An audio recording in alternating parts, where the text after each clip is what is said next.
Tuesday. It is Tuesday, September the 12th, not February, September the 12th, 255th day of the year. There are 110 days left in 2023, and welcome to another edition of Tuesdays with Thom.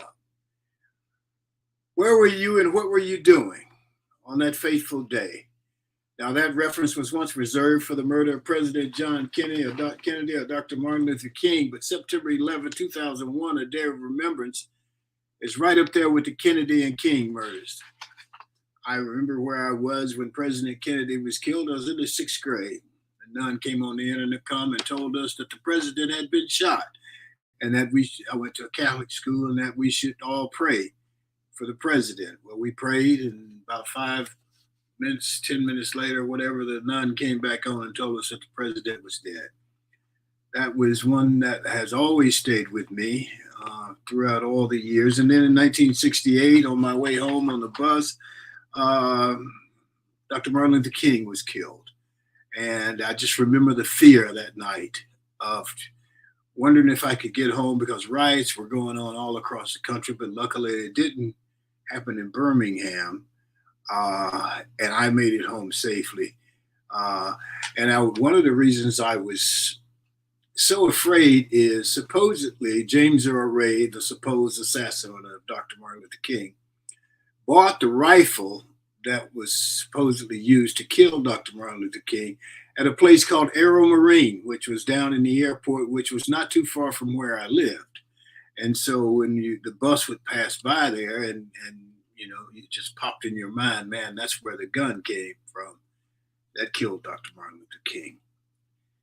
Well, now there is what has become known as a day of remembrance of the September 11th, 2001 attacks, when 4 coordinated attacks against the United States were executed. That morning, 4 commercial airliners were hijacked. The first 2 planes were crashed into the Twin Towers of the World Trade Center in New York City, 2 of the world's 5 tallest buildings at the time. The next 2 flights were aimed at targets in Washington, D.C., in an attack on the nation's capital. Nearly 3,000 people were killed, and what followed was the Cold War on Terror. Well, where were you, and what did you do on that day? Today, we will discuss that with 2 people who were involved, whether it was directly or indirectly, on a day of remembrance, September 11th, 2001. Our G-list guests today are Karen Rones and Nikki Sewall. We look forward to hearing them and listening to their comments about a day of remembrance. Our show today, of course, is sponsored by the Best Girl consulting firm. Let's hear from Best Girl. Best Girl is a consulting firm that provides customized leadership, access and inclusion, public relations, communications, and organizational consulting services. Clients include Fortune 500 companies, utilities, higher education institutions, small businesses, and associations. Best Girl's team of consultants, led by Joyce Gilly-Gossam, Emily Hedrick, and Sean Jones, partners with business and education clients to promote organizational effectiveness, communication, motivation, and leadership, with always an impact on the bottom line.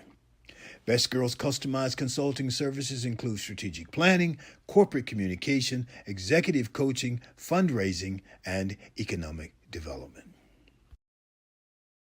Well, customizes the solution that fits your needs. So let's get to our roundtable regulars, Barbara Wallace Evers and Michael Walker. And after you do 153 of these shows, you're bound to have some technical difficulties. And this morning we're having a little technical difficulty with Michael Walker. He will be on, but we may not be able to see him. But you guys already know what he looks like. So we'll get to that. So let's get to Barbara Wallace Edwards first. Barbara, how are you this morning? Good morning, Thom. I'm doing well, thank you. And how are you today? I'm doing great. You make it home, huh? I did. I made it home safely. Thank you. All right. Well, you've been gone a while. So what's next? Well, next I'll be headed down to Auburn for homecoming. Okay. On the plains. Yeah, there's a lot of activity going on down there this weekend. So actually, there's activities going on all week, but I'll be going down a weekend for the game itself. We play Sanford this weekend, so I'm praying that that's going to be an easy win for us, and but we'll Well, see. that's Pat Sullivan's old team, so Yes, I have a little affinity for them as well. absolutely. Uh, Yes. so tell me about your memories of September 11th.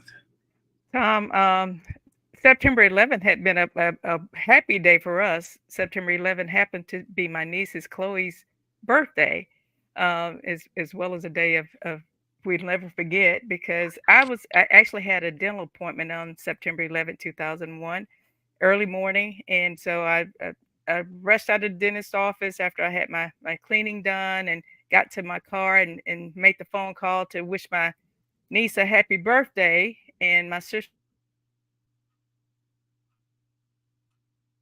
Oh, now she's freezing up.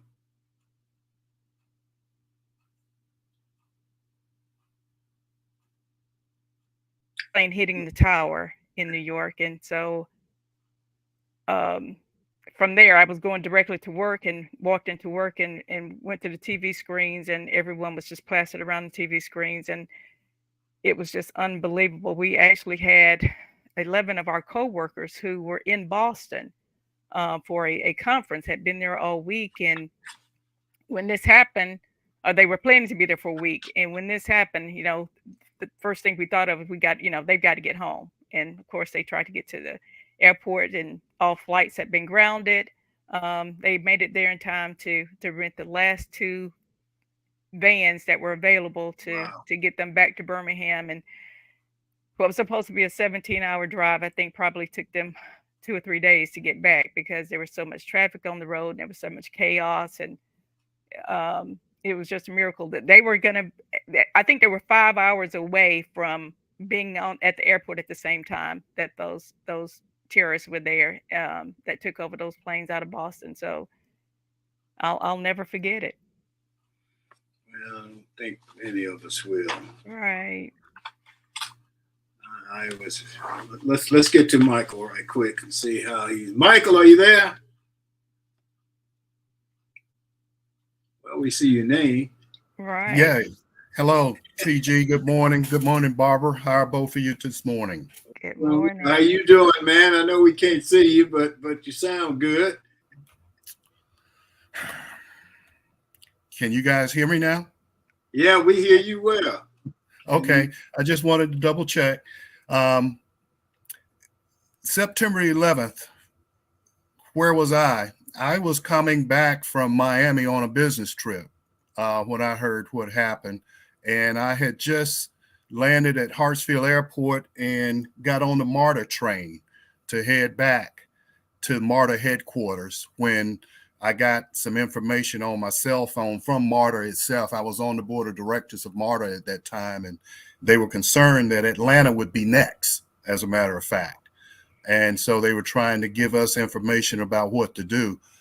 Fortunately, Atlanta was not struck, and I was able to get back to MARTA headquarters because they thought that they would actually attack the MARTA rail system, as a matter of fact, because it moves so many people. So that's where I was that day.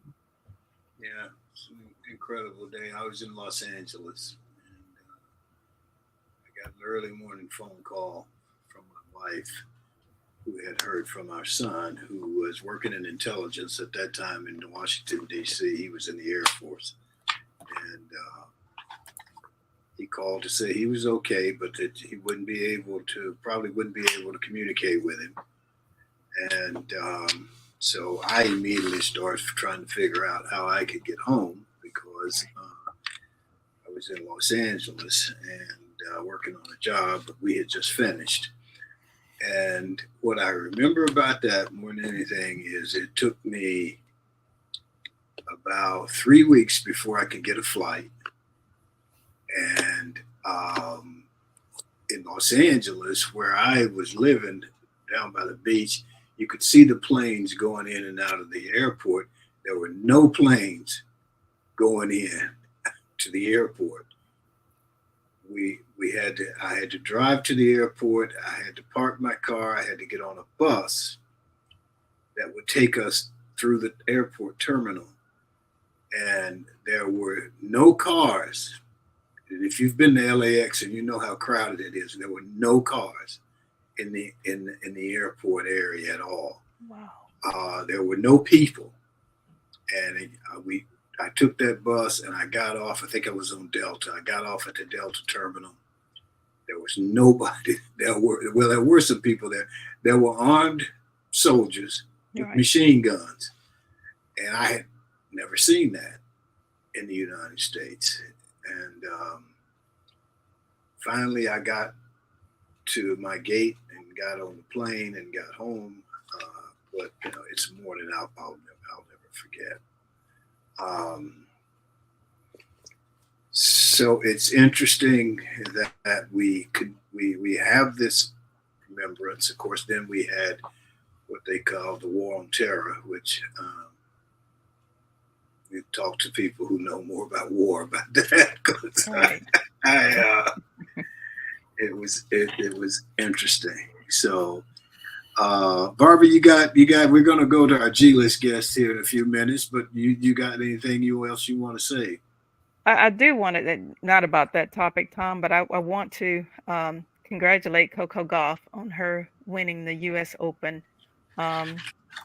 this weekend in New York, and 19 years old. She's the youngest since Serena won back at the age of 17 in 1999. So that was a huge feat on her part. She's a phenomenal young lady, and I'm so very proud of her. I think Serena is her heroine. Yes. So to speak. Michael? Yes, I've got a couple things I'd like to mention. One that's on the forefront is Mel Tucker and his situation at Michigan State.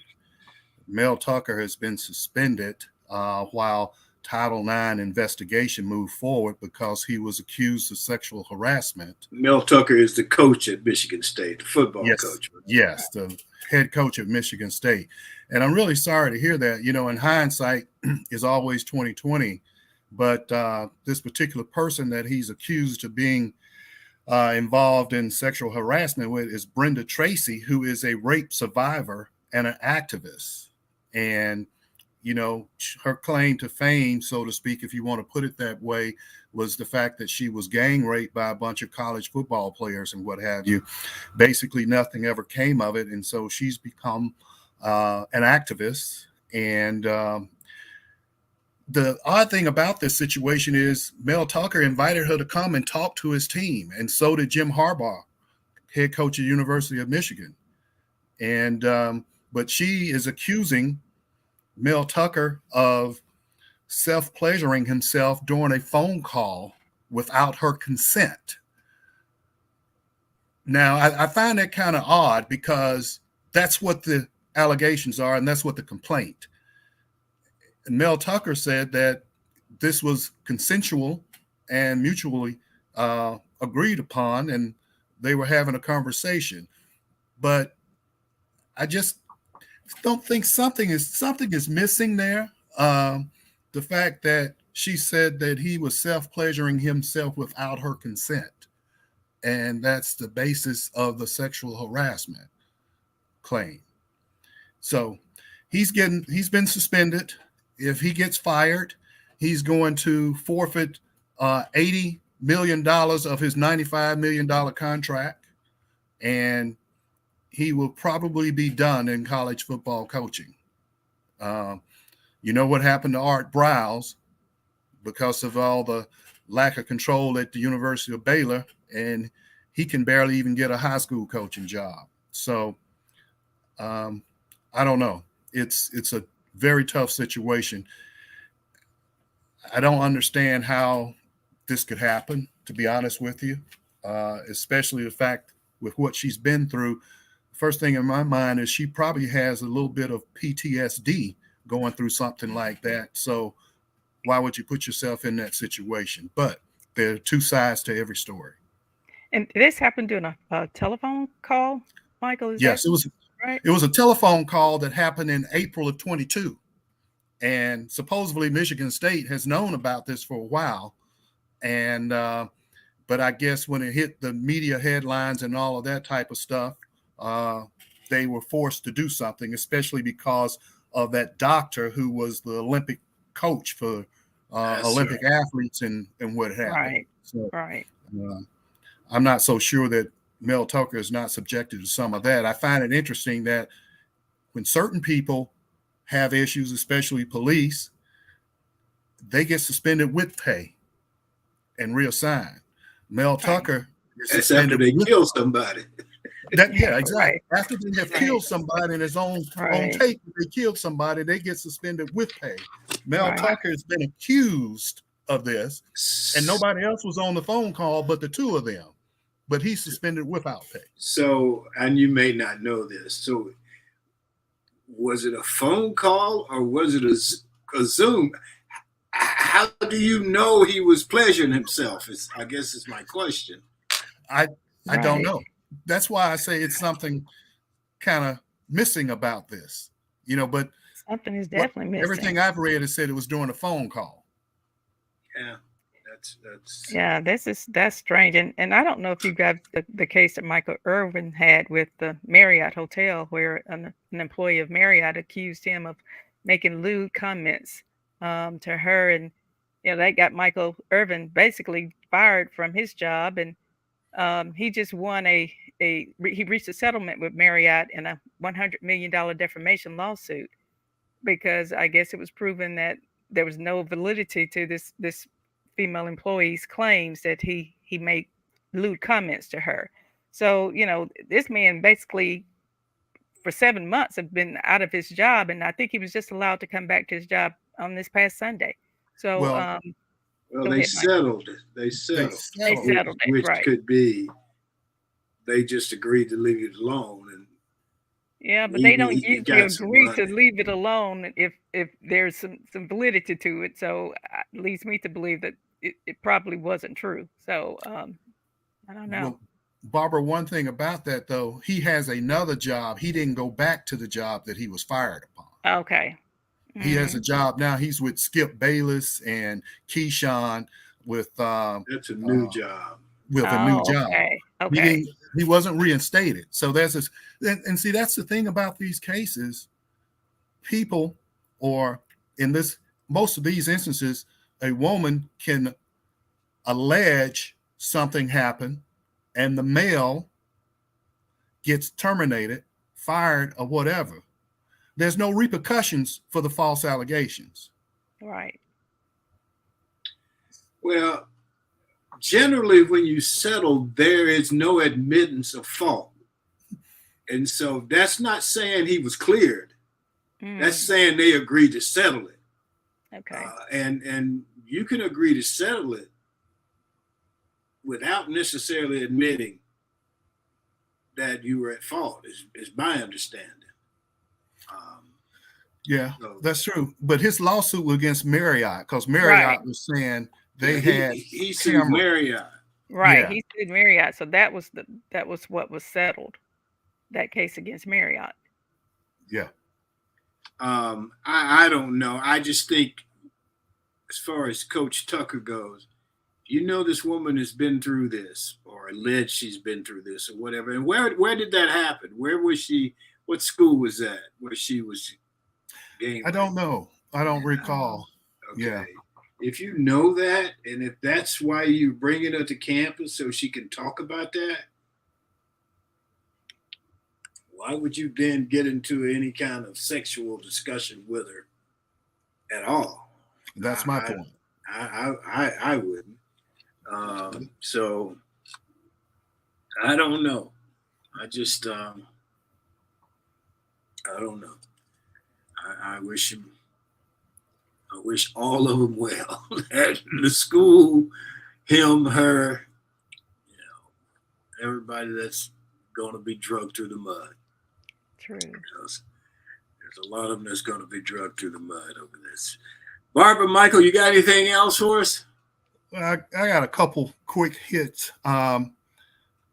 An American, Mike Dickey, was rescued from 3,000 feet below in a cave in Turkey, where he spent, it took 57 hours to get him rescued.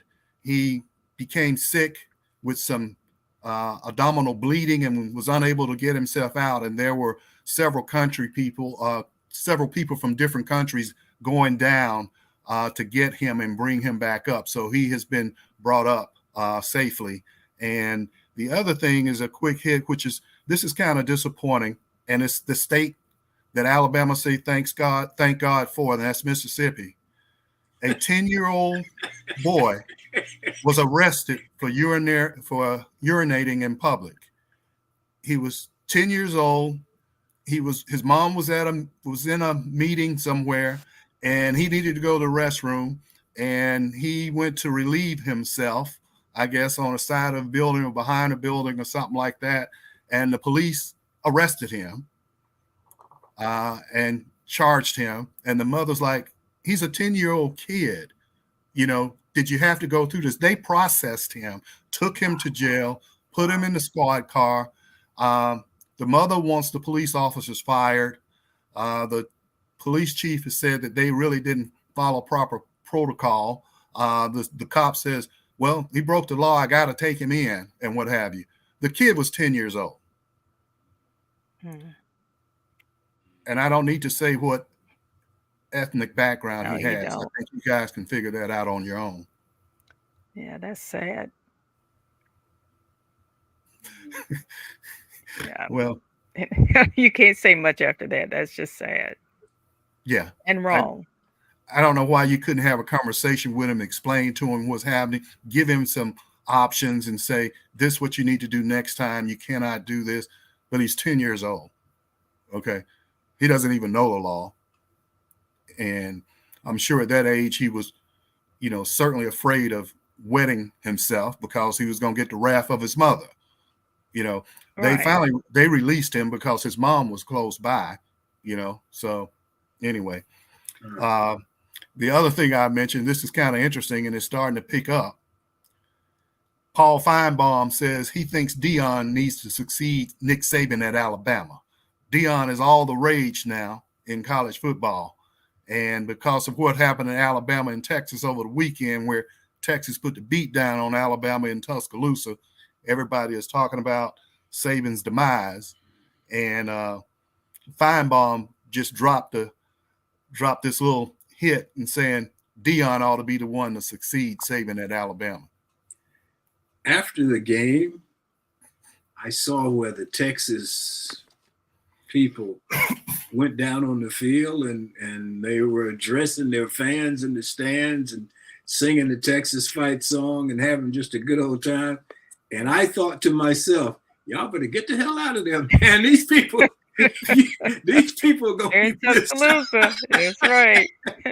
And now there's coming out that there are allegations that there were racial slurs. Racial slurs they were throwing at them and all kinds of things that they were saying about them and throwing things at them and so on and so forth. Someone actually posted a video of them using those racial slurs against the Texas players, and so it got pretty ugly. Yes. And I don't understand. I mean, now, you're talking about black players, I guess. Yes. Well, Alabama's got black players. I don't understand. Yeah, but they just beat Alabama, so that didn't matter. They weren't their black players. They weren't their black players. They were somebody else's. That's funny. That's the first thing I thought of. I said, man, I'd be getting the hell out of that stadium. Because these people are going to be pissed off, Well, it's funny because Alabama and Texas already had a little thing going because last year, allegedly, when Alabama went to play in Texas last year, Alabama didn't take their band because they were going to put them up in the far north corner of the upper level in nosebleed seats.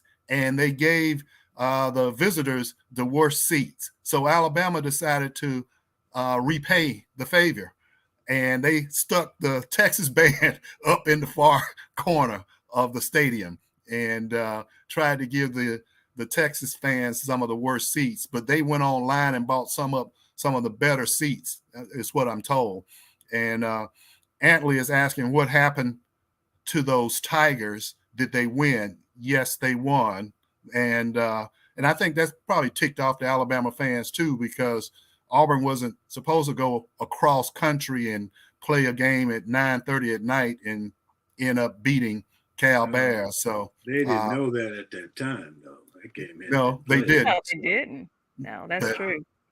And but- to the original comment, Michael, I don't think Nick Saban's going anywhere anytime soon, even though Feinbaum, saying those things.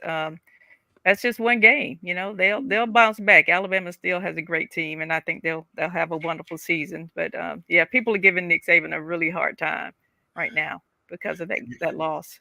They're saying he needs to bench Milroe too. Some sportscasters, those sports announcers, they kill me. They know everything. They think they do. So let's move on to Sean so we can get to our G list. And Sean, you got a minute for us? Good morning to everyone joining in with us. My name is Shantia Jones, and this is Got a Minute. Yesterday was 9/11, a day where we honored the memories and stood with the families of friends of those who perished. Today, I'd like to honor the memory of James Cleveland Owens, also known as Jesse Owens, an American track and field athlete who won 4 gold medals at the 1936 Olympic Games. Owens specialized in the sprints and the long jump and was recognized in his lifetime as perhaps the greatest and most famous athlete in track and field history. He set 3 world records and tied another, all in less than an hour, at the 1935 Big Ten track meet in Ann Arbor, Michigan, a feat that has never been equaled and has been called the greatest 45 minutes ever in sport. He achieved international fame at the 1936 Summer Olympics in Berlin, Germany, by winning 4 gold medals, 100 meters long jump, 200 meters, and the 4x100 meter relay. He was the most successful athlete at the Games, and as a Black American man, he was credited with single-handedly crushing Hitler's myth of Aryan supremacy. With that, Jesse has said, "The battles that count are the ones for gold medals. The struggles within yourself, the invisible, inevitable battles inside of us all. That's where it's at." Jesse Owens. Thank you all for joining in. My name is Shantia Jones, and this is Got a Minute.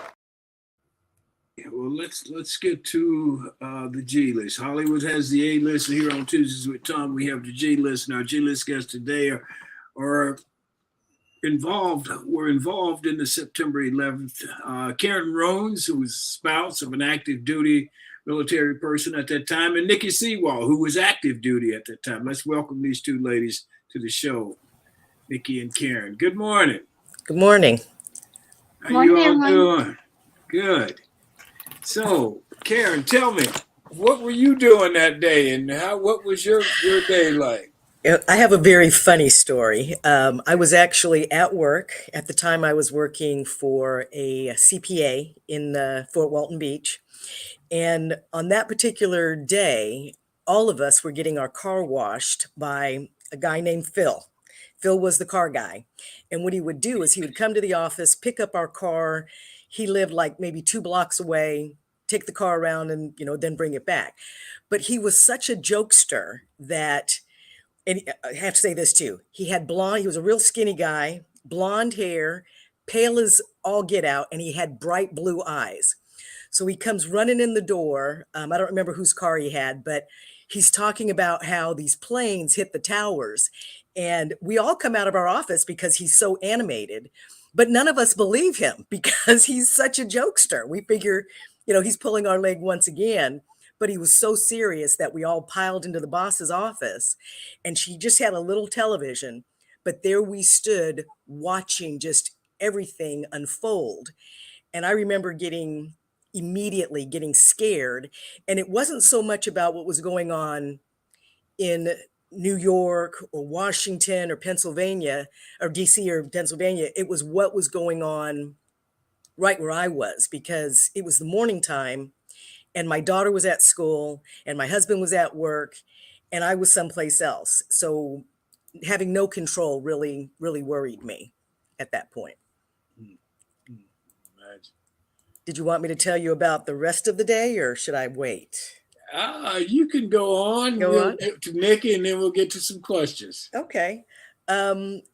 We didn't stay at work very long. I mean, we kind of got everything organized, and then we were let go.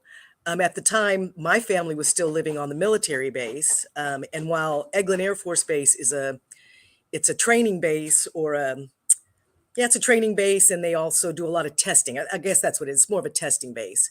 It's still the largest Air Force installation that we have, and I knew that at the time, and so all I could think about was, we're going to be next, and that was heightened by the fact that it took so long to get on base the first day to get to my home, and literally, unless you belonged on the base, you were not getting on the base. But what worried me about that was, as we got closer, and I could see everybody just in battle gear is the best way I could describe it. Big guns, animals were there. There were way too many security forces at the gates, but then they made us drive onto the base, and we went at least a half a mile onto the base.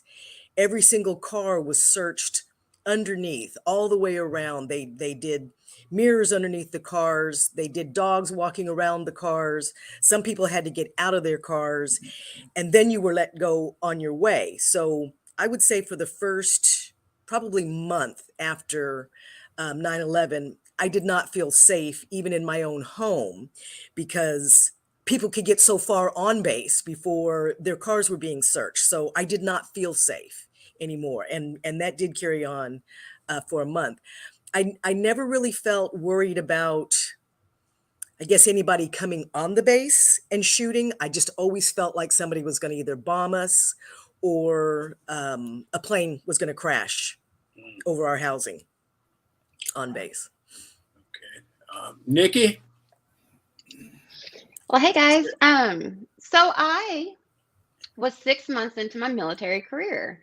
I had just finished boot camp, and I was stationed out here in Pensacola on the Navy base, doing my A school training when the first plane hit. So we were all called. Of course, classes stopped. We were all called to like a rec room where we had our TVs and stuff, and we were just watching. And it's just the moment of silence that, you can't even cry at this point, because you don't even know what's happening to your country, and especially, I was so proud to have joined the military and, get my life together. And, I felt a moment of, oh crap, we're going to have to go fight. So, and that was kind of the mentality that was going around. All of our senior leaders in the schoolhouses all got called away. They had to start figuring out, we also had we have a fighter trainer across from where we were stationed in Pensacola. So I'm sure they were kind of going through the same type of stuff. And then we had to start doing 24-hour watches, because we were sitting on the seawall and boats could come in or whatever. And one of the stories was, I was on watch, and there's this poor little guy in a dinghy that probably was out fishing all day and had no idea what was going on. And he gets surrounded by Coast Guard, Navy. I mean, and they're just coming at him with full force, like, what do you think you're doing?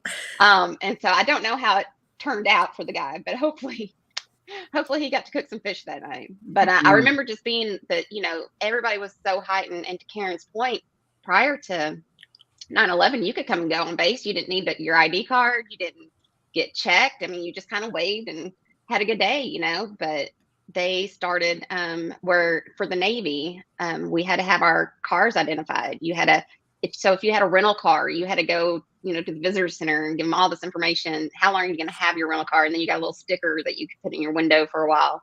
Every car also had a full-time car had a sticker that you affix, kind of like in Texas, you do your registration with these little stickers and stuff. So they would scan your car coming in. They'd scan your ID card coming in. Dogs would walk around your car. You pop your trunk. It was, to get on base, it used to just be you fly in, and then it turned into a whole ordeal, which, to Karen's point, we're so saturated military wise here in our community. from Pensacola to Panama City. Think of, you have DHS, and you have several Navy bases, several Air Force bases, you have Army Special Ops bases, you know, so we have so many military bases here that it would be a prime target, you know, kind of like Pearl Harbor in a way. And to see that that could happen to our country with nobody really seeing it coming or happening, not a clue. There's, I guess, no chatter that we really heard about on the intel feeds, you know, it's just, it's scary. I mean, and so, and then the aftermath of the racism, and just how those poor, you know, anybody who, you know, was of Arab race was just immediately, you know, burned at the stake. It was terrible, you know, and these are people that, you know, we have in our military, you know, that they were fighting for our country, you know. I guess it goes to the couple bad apples, right? We're in the whole bunch, but it was just terrible to see how these people, no matter where they went, were getting just terrorized, you know, because what their people in their country or their originating country had decided to do. So, but it was terrible. It was sad to see all those people, and you could see the people falling off the buildings and just running for their lives, and it's just breaks my heart. Yeah, it was incredible. So, well, Karen, you got Karen, you and Nikki, you got some other stuff you want to talk about before we go to the questions? You know what? I will say this. I had forgotten what Nikki was talking about with the passes on the cars.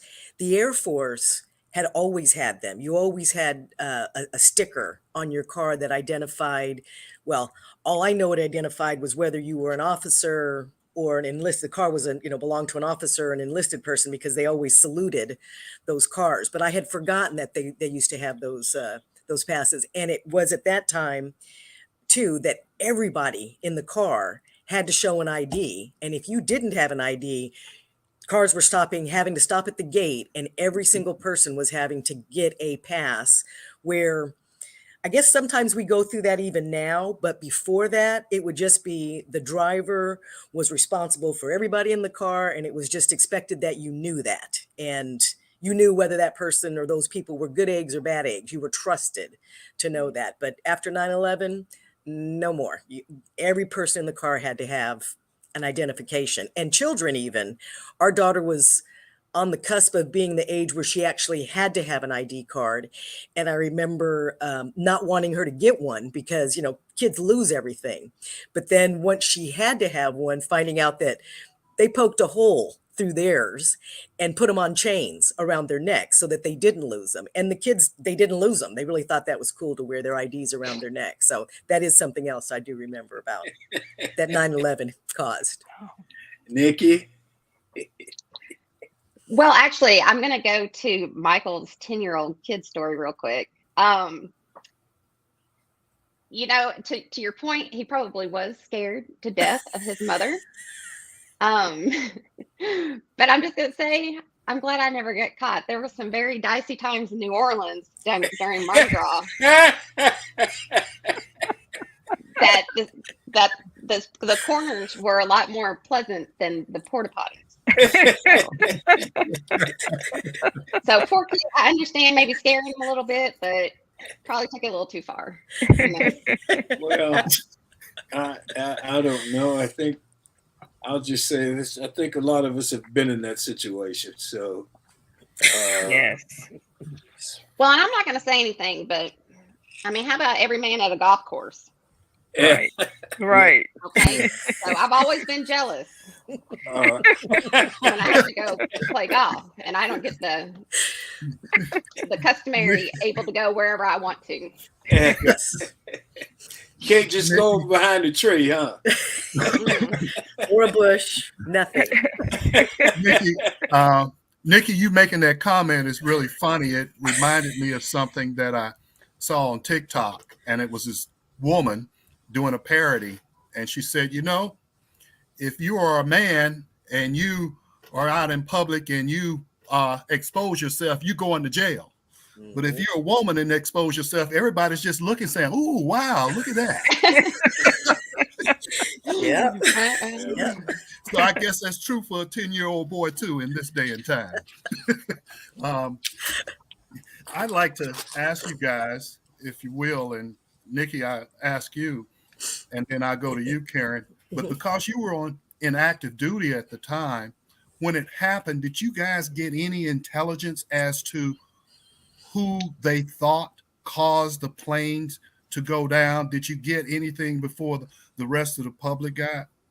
Not necessarily. So it was so hectic, and they were trying to do more of a deployment plan, I think, with who was ready to get out there, because again, we were all in training, so we weren't really, our rates, we weren't finished training for them. I mean, I'm sure we could figured it out, but that was mostly what was going on that day. And I remember us all. It wasn't until I believe the third when we got the video from, they were taking the video online, or the phone calls that you heard from the plane, and when they took the plane down before it got into Pennsylvania. And I think that was when we started getting, but we didn't get any extra until, I think now maybe if I was in the active sector, it would have been a little different, especially with, I was an aviation electrician. We probably would have gotten a little bit more so that we could get deployed and get out there. But it was just so chaotic that we were all reeling for, hours trying to figure out like what was going on, and how did this happen? Yeah. Right. Yeah. So, Karen, did you get a call from your husband about anything in particular? No calls were coming off that base. No calls were mhm. going into that base. And at that time, Bill was still working in a secure area. So that meant that he left his cell phone in a box in the lobby. So Wow. yeah, there was no, and again, that's why I was worried. I know where my husband is. I know where my child is, and I could communicate with nobody for hours. It was killing me. Well, and if y'all remember, cell towers and all that kind of stuff were booked. I mean, because Down, everybody was right. making phone calls, Everyone's so flooded. That's true. Mm-hmm. So I do have a good friend that I work with. She was in the Pentagon when it was hit, and they were all, she was fine. But she got stuck on 295 on the interchange or whatever. People just stuck out there for hours and hours and hours, and they didn't have their cars. There wasn't a way to get out. So they were just kind of standing there stuck until they could figure out what was going on, and account for everybody in the Pentagon. Yeah, I have a friend whose husband was at the Pentagon that day, and of course she's at home. She worked from home, and she had no way of contacting him. She said, Mhm. no phone calls. She couldn't get a phone call through, and the agony she went through, not knowing whether he was one of the persons that were, injured or killed, or she said for 12 hours she had no way of knowing where he was or if he was okay. She tried to, call other areas to find out if there was any information they could give her. She could not find anything. And I can't imagine, agonizing for that long, not knowing that that site had been hit and not knowing if your spouse was alive Mm-hmm. or not. That just, Well, I think, and I don't know, Joyce, if you're on, I don't know how old Dixon was at that time. He wasn't too long out of high school, so he had to be maybe 19, wow. 20, but he had joined the Air Force, and luckily he was astute enough to call his mom and to tell her that he was okay and that he would be okay, but that he wouldn't be able to call, wouldn't be able to talk to her. And he made a proclamation of something that was going to happen that I probably shouldn't say because it was intelligent stuff, but it came true. And, Wow. So we felt pretty. I always thought because if you lived in Joyce said he was 21. If you lived in Fort Walton, I thought with Eglin and Hurlbut and all these bases, I said, well, they won't hit here because they got too much firepower here, And Right. you guys thought the opposite. It was the opposite. We were a target. Yeah. Wow. Joyce says he was a crypto analyst at the NSA, so he got to grow up real fast. Right. And you all brought up something that I really had forgotten about, how, just flying and the process of going, going to the airport, all of that stuff changed so much Yes. after 9/11. Yeah, it I'd did. it's become the norm now, so I'd really forgotten how it used to be. But that is so true, not being able to take any liquids on the plane, and everything's having to go through the um the belt now. So taking your And shoes off, all of that, all of those when I things were was new. when I was living in Birmingham, and I can't remember this guy. He worked for one of the big corporations in Birmingham. He would drive his car to the airport, park in front of the terminal, and go in there and get on his flight and call somebody at his office and tell him to go get his Come get his car. car. You're right. Can't do that anymore. I know. Yeah, I remember the days of flying and people picking up, at the airport and just sitting outside, parking their car, coming inside to help me get my bags, and Yeah, just yeah. no cars sitting at the airport anymore. So yeah, What that about all of that walking you changed. to the gate? I Remember, was going to we say, used to walk you to Absolutely. the gate, hang out with Yes. Yeah, you. yeah. Yes. So you much used to has be able to have your little changed. signs when you come in, and Mhm. Right. well, Michael, you got any more questions? Well, I have a question that I like to put forth to everybody here, and it's just a thought. Given the fact that we now have found out that the people that were responsible for the 9/11 attacks and actually taking over the planes and flying them in, they were people from other countries that came here to learn how to fly the planes just in order to do that. So, do you think we should be more restricted about who we let into the country and who we let do things of that nature? How do you feel about that, especially being in the military? Because basically, we taught them how to fly the planes. We gave them what they wanted to turn and attack us. So, I know that there's a lot of political talk about closing down the borders and locking down who you let in, and because they want to take our freedom away. How do you feel about that? Should we be more conservative and restrictive about who we let into the country and what we allow them to do? so my personal opinion is no. So no, we shouldn't be more restrictive. America is the land of the free. You come here to build your life, right? You start a new life because this is a great place to be, right? However, when it's coming to people coming in here, illegally or whatever, then just go get legal, right? That's all you have to do, right? As for the training, I personally, and this is just me, no, I think that we should vet our people who we're training, who were, showing how to use our weaponry, how we're showing how to do our, America proprietary type stuff, and vet them a little bit more carefully. It's hard to say that there wasn't any kind of intel that these people had, a group that they were associated with over in those countries, So it's with all the information that we have today available to us, I just can't see. Now, of course, that was, 20 years ago, 20 plus years ago, but even then we were pretty technically savvy enough to be able to do some intel, some background and whatnot, So I just think we need to be more careful and vet. But now I don't think that we need to stop people from coming to our country. And I think that's why people come here. people are taking flying lessons every day That's in right. all kinds of circumstances and situations. So how do you know? Well, we can't let this person learn how to fly, but we can let this person learn how to fly. I just don't know that Yeah, it's a fine line. that I would would be a add, way to enforce that. yes, I would like to add that my husband was on flying status for the first 12 years of his military career. And my son-in-law is currently on flying status. He's actually a pilot.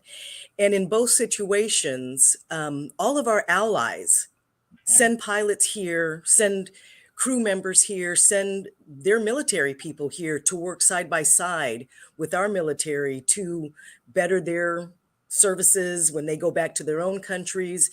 And my son-in-law, part of what he does is teach some of our allies how to fly aircraft that they buy from our country. So I agree with Nikki that we should better vet the people that are coming into our country to learn how to fly the planes. And let us not forget those people that did come and learn how to fly and then ultimately try to kill a lot of us. They were not enemies of ours. They just were not, I don't believe, properly vetted before they were allowed to just come in and start flying. But yeah, I don't think that the color of somebody's skin, the country that they came from, a language that they speak, a belief that they have should be a reason that they should not be allowed to do anything that they want to do in this country, because that's what we stand for. Well, Right. take a lot of profiling. Absolutely. Definitely be profiling. So, Well, that happens Barb, whether you want it or not. Barbara, you got any more questions? I would just ask the ladies, going forward, of course, we pray that nothing like that ever happens again. But I assume you're still in the military. Do you have family members in the military? Are you fearful that something like this could occur again? Yes, I believe that something even worse is Wow. on the horizon, because there's so much hatred, not just within our walls, but outside of our walls, but also inside of our walls. So Mhm. I honestly don't think it might be an enemy of our country that does something even more spectacular to grab us and hurt us. I think it might come from inside our own country. Well, so that one of my guys I talked to about this, who was a lieutenant colonel, said something. He says, back then we were looking at foreign terrorism. Today we're looking at domestic terrorism Absolutely. more than anything. Looking at people within our own country. One, they tried to throw over the government, Right. overthrow the government at one point. So, yeah, it's an interesting thing. Barbara, Michael, Nikki, Karen, you guys got anything else you want to talk about? Well, I like to ask our two guests, since they're in and part of the military, what's your feeling on Kim Jong-un and Russia, Putin? It seems like the little tyrant is trying to hook up with Putin, and he's going to visit him. And do you feel like we need to not only look out for and be on the watch for China and what they're doing, but also Russia and North Korea? Yeah. So, China and Russia have always been a big cyber adversary of ours. So always be on the lookout for that, right? Always kind of watch their chatter going back and forth. Be careful of, who you're dating online, or, these people that you don't really know, and the information you give them, right? So that starts inside. And I think that they can get a foothold by using, intelligence that they're just getting from social networking. So I think that's our first way to stop just leaking information that doesn't really need to go out to other countries. But for those two, I think they should just be put in a room together, and the door locked. For a very long time. And the key thrown away. Agree. Yes, I Yeah, happen to Throw agree. away the key. I think they'll take care of each other before too long. Yeah. I didn't see, I was watching the news hour last night and saw the story about the two of them. And all I could think about was that they are two children, and they really, I think if China were involved in their discussions, I would be worried. But because it's those two, no, I'm not worried at all. I'm not. And back to the question of, do I think this is going to happen again? I think history always repeats itself. Yeah. This is, Pearl Harbor happened, then we had 9/11 happen. And I think it's just a matter of time. We just have to, mind our, be vigilant and make sure that we're trying to do our best to keep our country safe, Absolutely. Any of you see what was it? What was the film about the hydrogen bomb? Oh, I can't think of the name of it, but it showed how things can happen when you have people with different agendas who are Oppenheimer. responsible for making a decision, Yes. and a history changing decision Yes. that can change the world, and I think this changed the United States. Didn't wasn't Guantanamo Bay? Wasn't that a big secondary effect? Wasn't that how that came about? All that torture and stuff they did there was after 9/11, right? Yes. Oh yeah, oh yeah, Yeah. yeah. So I And mean, man, some of those people are still locked up, I think. Yeah, they said there's like 30, I believe was what they said last night. I might have that number wrong, but 30 that have been there for over 20 years. oh wow. And they haven't had a day in court. Is that right? Have they had a day in court, or have they been sentenced to 30 years? Or No, we they just just, I don't think they've given up the information that they wanted. But day in court, what we do to, who knows? I don't know the truth behind that story or those stories, but yeah. Okay. Well, it was one of those days in America that we'll never forget. We'll always remember where we were and what we were yes. doing. And it goes back to, for me, it goes back to the Kennedy King thing. It's just one of those type days that, being in the sixth grade, I don't know if you guys remember this, but when they had the Cuban Missile Crisis, which was Cuba was going to get these missiles and they were in striking distance of the United States and so on and so forth. So what would we do? Because we were in elementary school, we would practice getting under our desk. Mhm. That was going to stop something. So this bomb's coming, but you get under your desk and you will be okay. So I went to a Catholic school, so we would pray and then we'd get under our desk. That was going to solve that issue. So One way or another. that's right. That's right.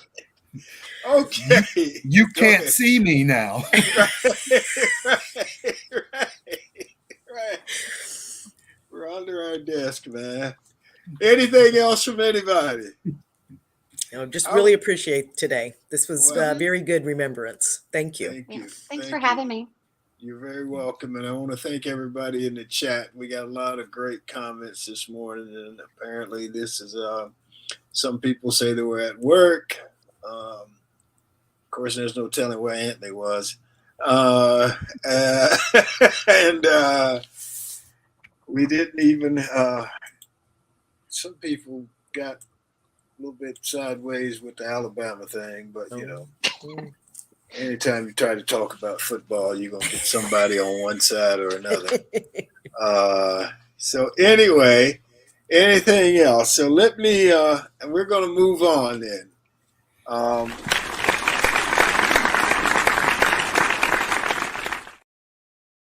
So my closing commentary for today, or as I see it, is really about Coco Gauff.